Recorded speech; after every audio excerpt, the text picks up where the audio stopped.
Epicurus recommends prudence as the basis of a successful hedonistic lifestyle. And for him, prudence involves sorting through your own desires and determining which of them you should pursue and fulfill so as to gain more pleasure, and which of them to forego, either permanently or perhaps temporarily, so as to stave off the possible bad consequences of fulfilling them. This is, for him, a theory of desire. He thinks that the beginning of living well is categorizing your own desires according to this Epicurean categorization scheme. Here's what he says. We must consider that of desires, some are natural, others vain, and of the natural, some are necessary, and others merely natural. And of the necessary, some are necessary for happiness, others for the repose of the body, and others for life. So what we have then is a basic division between natural desires on the one hand and vain desires. And natural desires for Epicurus very roughly are the desires that we develop naturally, that if you were sort of plopped down on a desert island, apart from the influences of society and culture, you as a human organism would tend to develop. And then on the other hand, there are what he calls vain desires. These are roughly irrational desires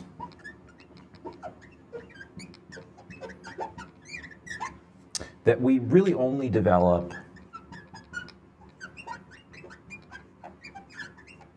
through socialization.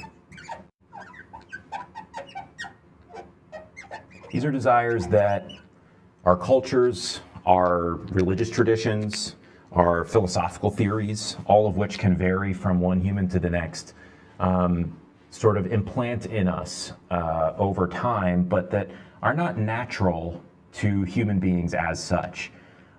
That is, a given human being plopped down on a desert island wouldn't necessarily develop any of these vain desires. We'll get to some of those vain desires in a second.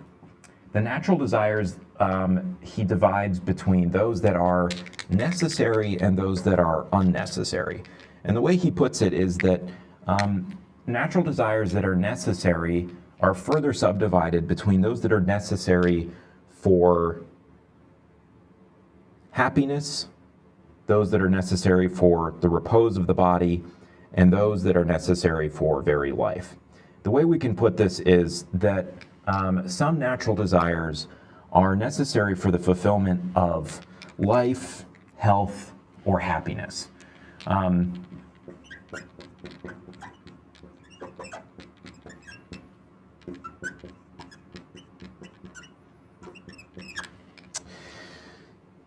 Other natural desires are unnecessary in the sense that you can be happy, you can be healthy, and you can be alive without fulfilling these.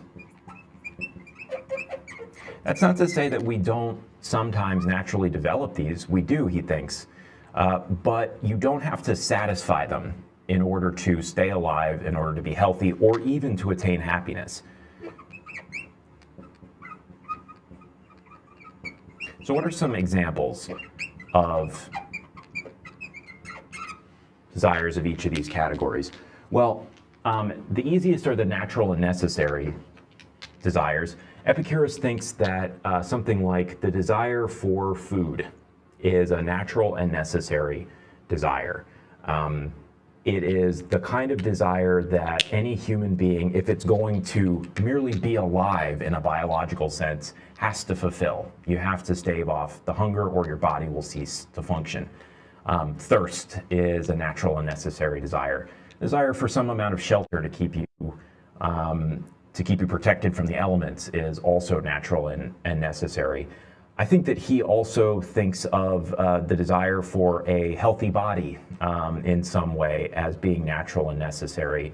Not necessarily for being alive, because you can be alive but be unhealthy, but for health, for the health of the body. And then finally, there are other desires, like the desire he thinks for friendship. Epicurus thinks that the desire for friendship is one that Everyone naturally develops. Human beings are sort of at bottom social creatures.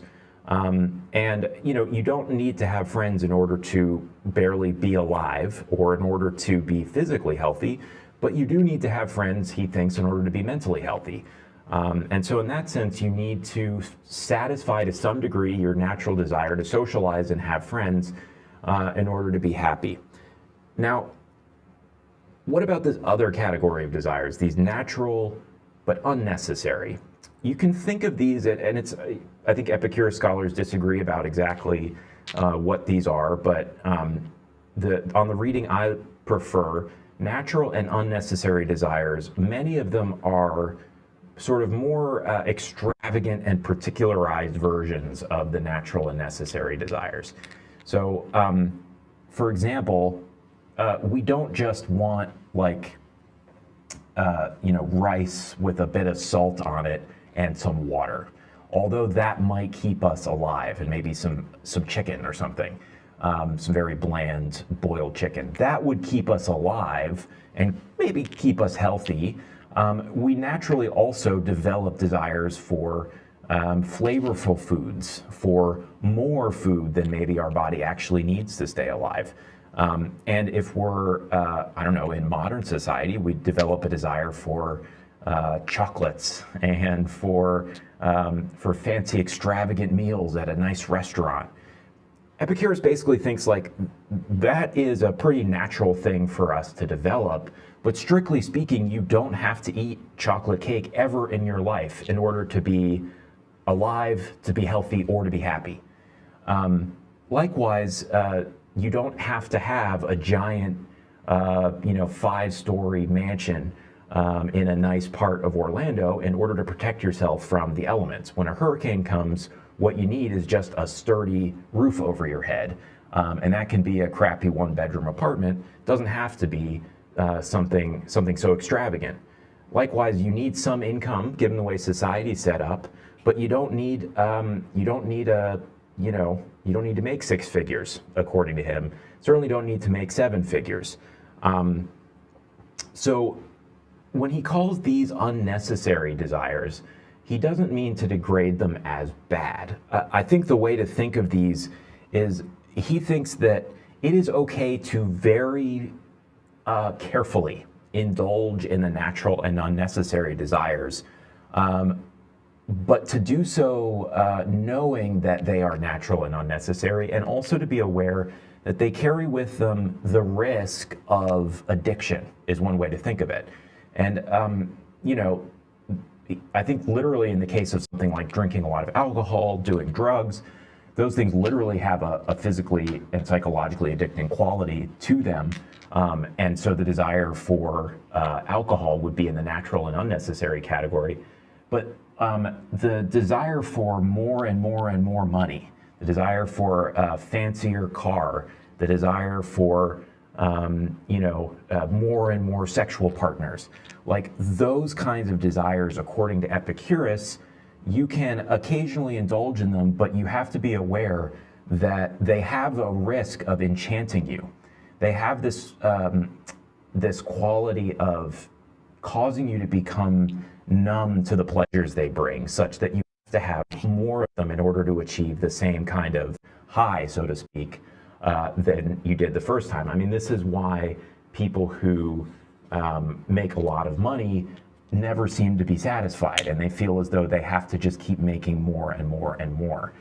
And Epicurus thinks the reason is that they're not indulging sort of infrequently, but they are they've been enchanted by the addictive quality of those pleasures. So Epicurus really recommends that our lives, although they're hedonistic in the sense that the good life for Epicurus is a life of maximal net pleasure, as we discussed, the most effective way to achieve the most pleasure and avoid pain across your life is not to go for the Wolf of Wall Street extravagant kind of lifestyle.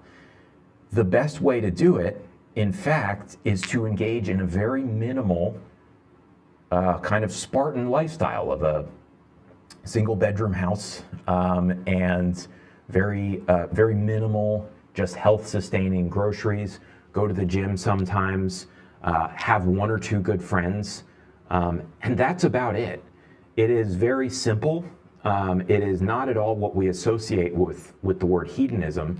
And in that sense, although Epicurus is a hedonist, he's a bit of a different hedonist than you might have thought. The last category of desires here are these vain desires. And these are, he says, irrational desires that are contingent, that some cultures bring with them, that some religions bring with them, some philosophical traditions bring with them, but that aren't sort of natural to human beings as such. Instead, you only develop them through local customs and socialization, maybe through your upbringing, maybe through your church or whatever.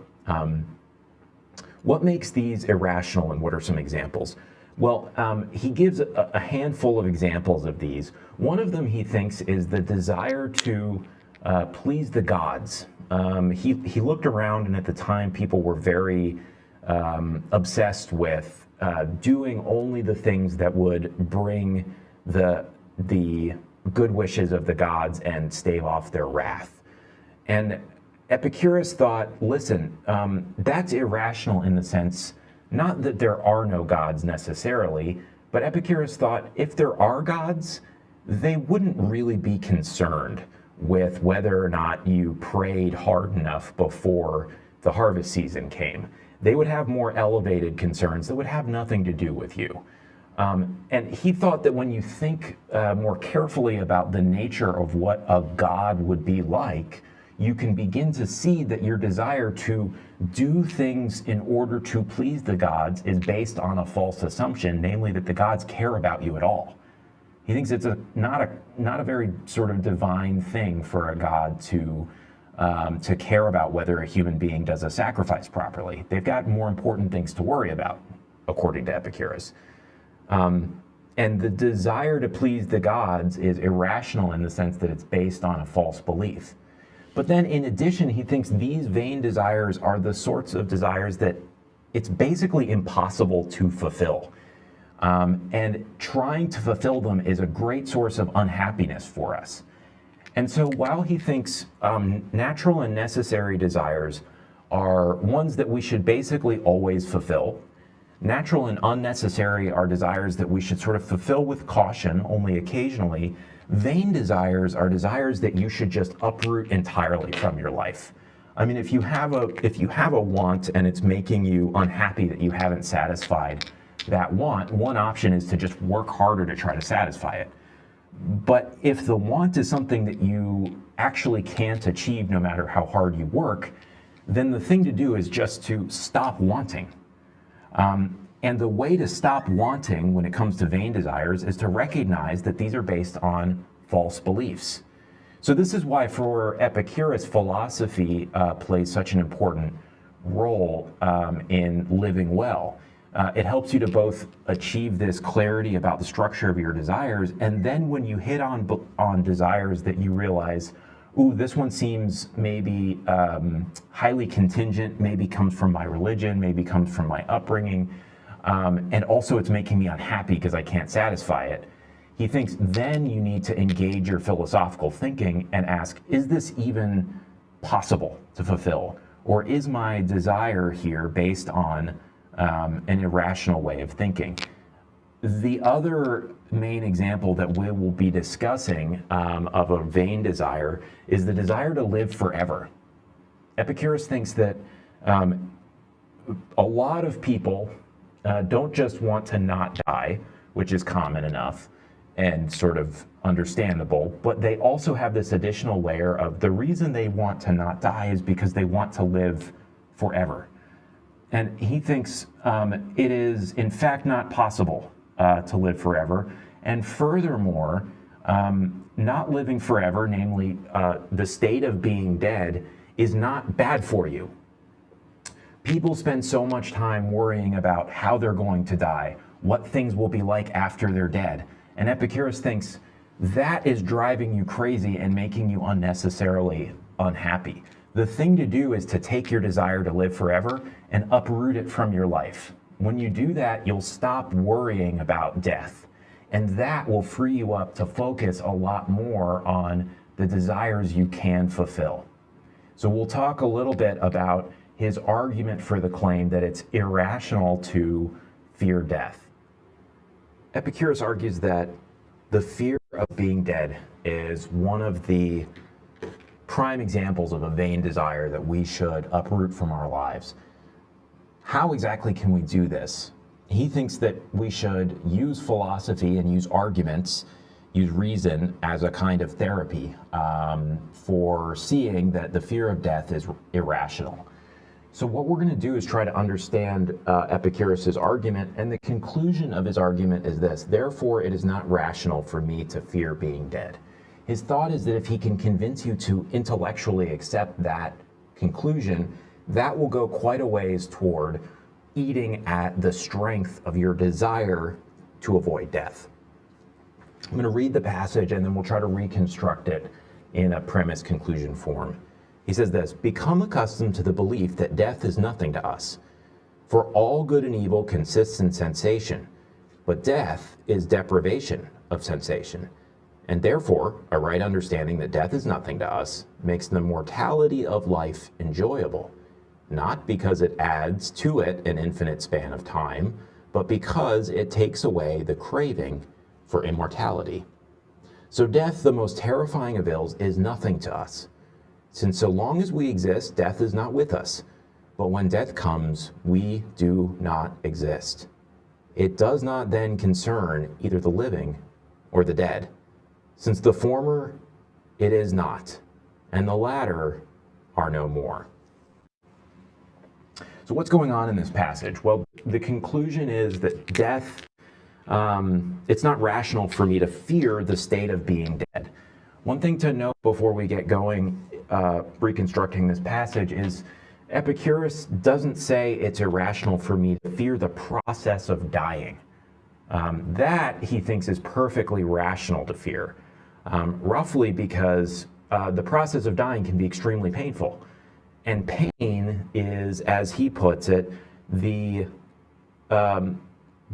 basis of evil. All good and evil consist in sensation. Nor does he claim that it's not rational for another person to fear your death. So, for example, he thinks it can be perfectly rational for your friends and family to fear your being dead.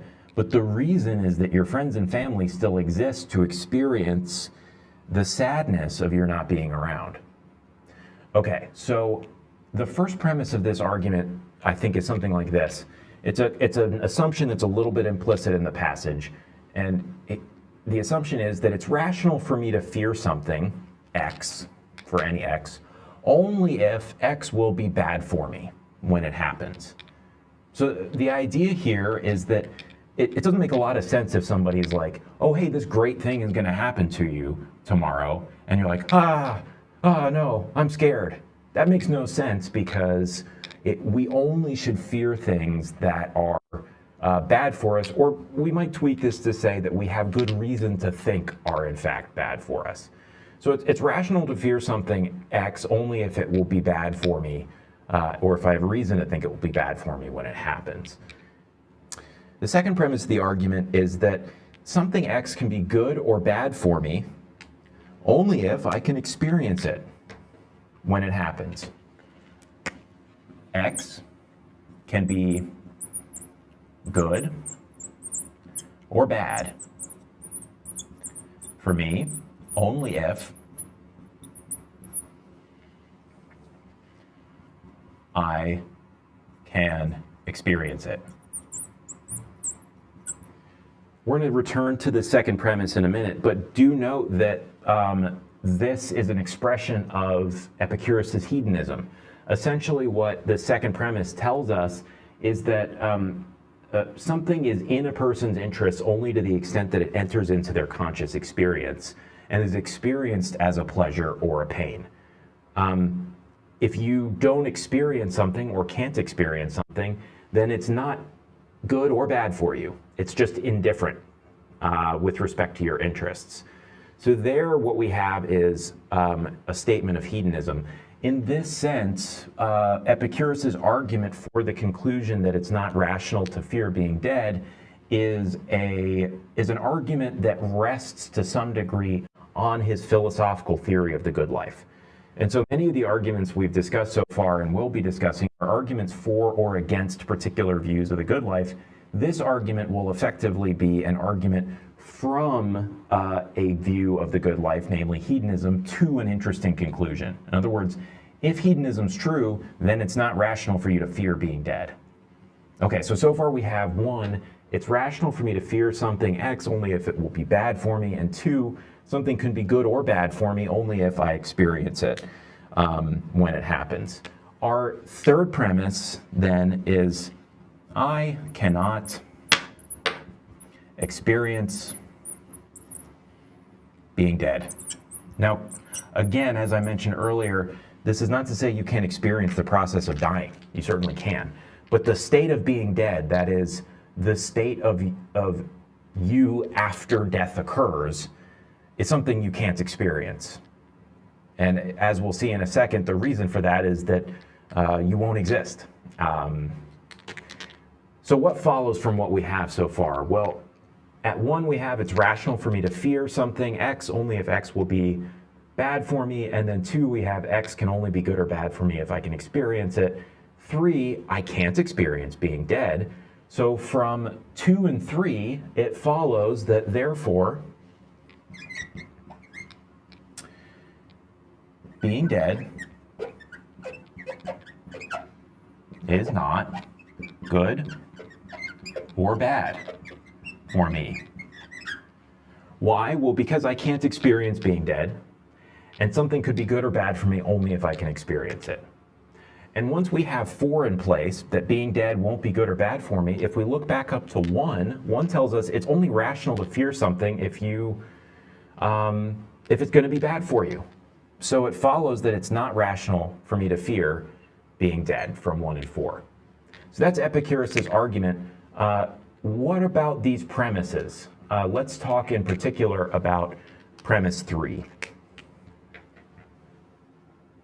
The third premise of Epicurus's argument for the conclusion that it's not rational to fear being dead is I won't experience being dead. I mean, I can't experience being dead. His defense of that claim is really interesting. I think it's probably something that many of you may have thought of on your own at some point. I know I certainly had thought sort of vague thoughts along these lines at some point myself. It's a really intuitive argument.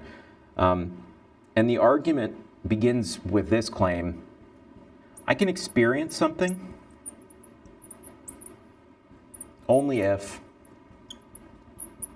I exist when it happens or after it happens. We'll say when it happens. The when there you can take as, you can experience something indirectly by experiencing its effects, but you have to exist when the experience is happening. So the second premise then is I will not exist when I'm dead.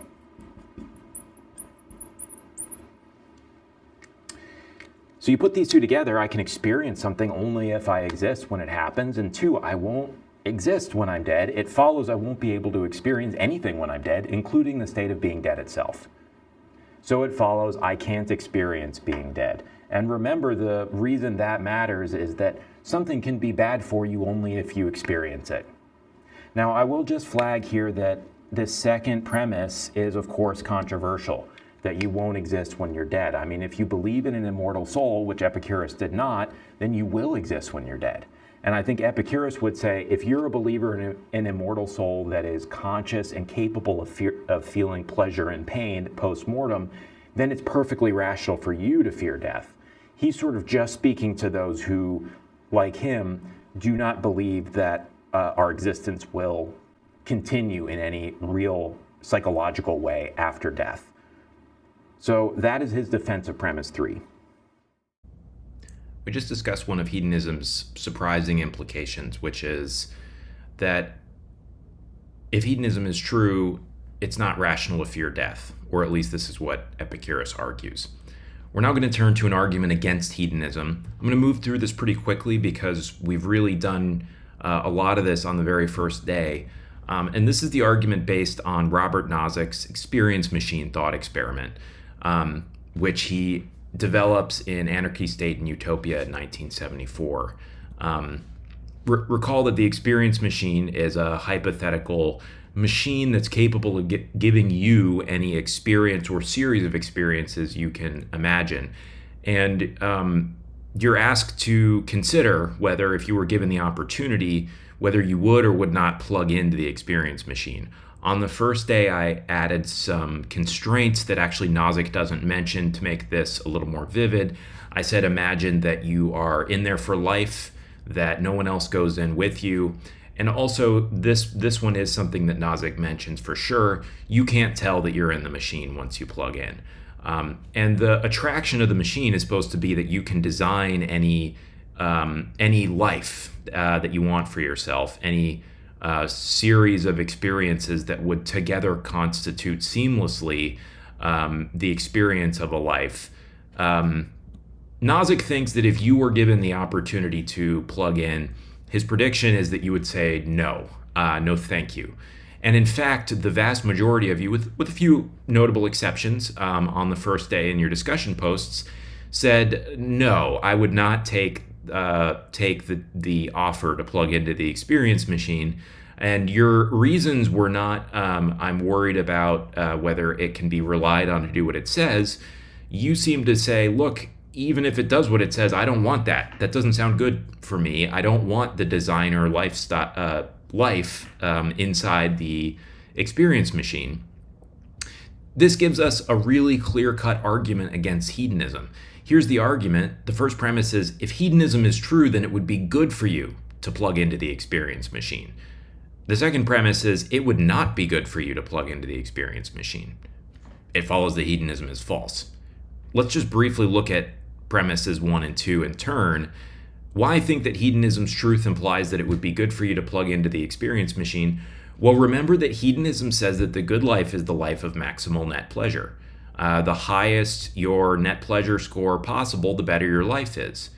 Now add to that you can achieve maximal net pleasure inside the experience machine. I mean, you can just program in the thing to give you exactly the right balance. Maybe it's the Epicurean recipe, maybe it's the more like laying on the beach and eating chocolate cake recipe. Whatever the details are, you can program the machine to give you the most pleasure and least pain possible for a human being.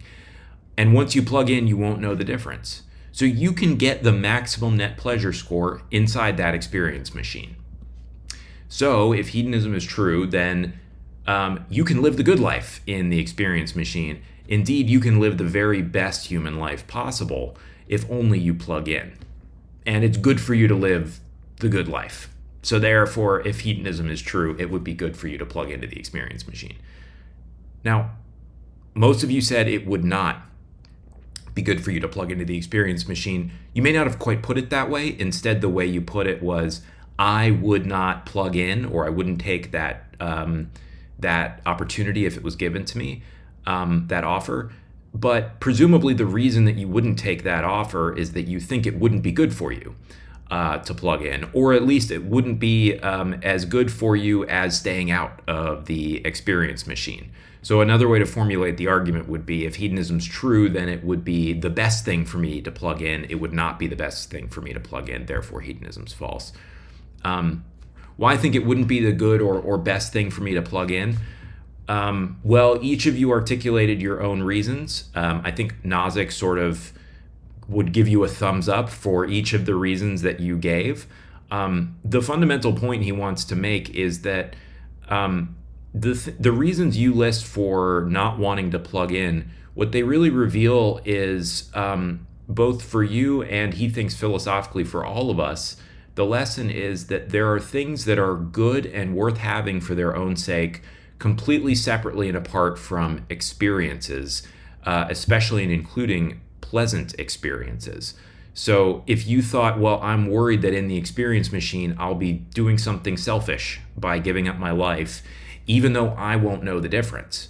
Nozick says what you're saying there is that being a good person in the moral sense for you, according to you, has intrinsic value, is an intrinsic good apart from the pleasure that being that being a good person might happen to bring. Likewise, if you're worried I wouldn't be free in the experience machine, it's a good thing to feel free, but being free is separate and different and an additional good from the feeling of freedom. Ideally, what you want is both, right? I mean, that's the best possible world. But what this reveals is that each of these items on the list, knowledge, love, meaning, there's the feeling of these things which can be good, but then there's also the things themselves, which are separate goods apart from the experiences of those things. And each of those is a good thing and an important ingredient in a well-lived human life that has to be added to your life separately from the experience of them. One takeaway that I want you to consider from Nozick's argument is if it succeeds, it also points in the direction perhaps of a more positive vision. In addition to knocking down hedonism, it also suggests to us that the good life for a human being perhaps involves many different kinds of goods. And pleasure is certainly one of them, but it's just one. When we get to Aristotle next time, he's going to give us a vision of the good life that is a value pluralist vision, according to which freedom is intrinsically good, moral virtue is intrinsically good, knowledge is intrinsically good, so too is pleasure. And the question is, I need to get all of these in my life. I shouldn't just try to max out on one. If I just do pleasure maxing, I'm going to miss out on the rest. And that will make my life go worse. So how do I get all of these